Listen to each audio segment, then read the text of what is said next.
Look at almost any anime character. Now, look at their eyes. They are enormous, wider than any real eye, wide enough to hold a whole reflected sky. You probably think this is just the style, a Japanese thing, the look the medium was born with. It was not.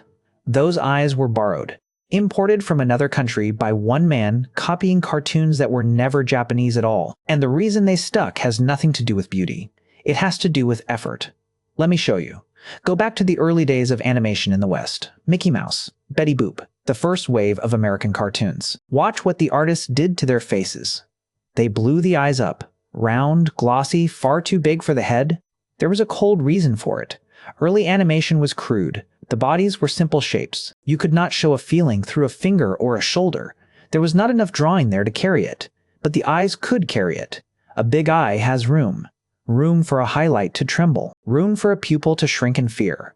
The bigger the eye, the more feeling you can fit inside it. So Western animators made the eyes big to do the emotional work the rest of the cheap drawing could not. That trick crossed an ocean.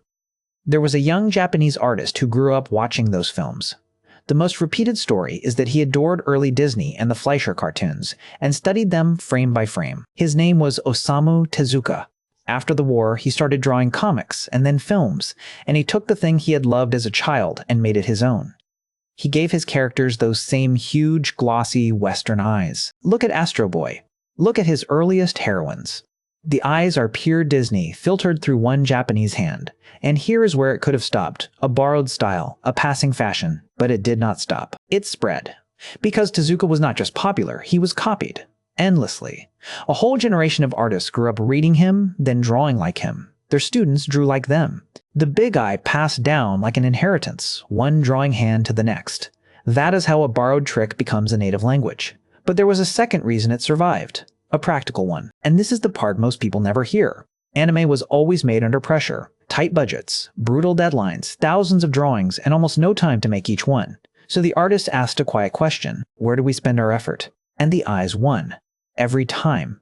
Think about what a face has to do on screen. It has to make you feel something. Joy, dread, heartbreak, all of it fast with a few lines. Now think about where that feeling actually lives. Not in the nose, not in the mouth, in the eyes. A real human reads emotion from eyes before anything else. You do it constantly, without knowing. A widening, a wetness, a flick to the side. So an artist with 1 hour and one face will pour that hour into the eyes. They shrink the nose to almost nothing. They reduce the mouth to a stroke, and they spend everything they have on 2 enormous, detailed, glistening eyes. It is the best deal in all of drawing. The most emotion for the least line. That is why a still anime frame can stop your breath. The artist quietly moved your whole attention to the one place a face does its feeling. And it works on you specifically. When you look at those eyes, your brain does not see a stylized symbol. It sees a face, a baby's proportions. Big eyes, small features, the shape you are wired to protect and adore. You were never meant to notice the trick. You were meant to feel it.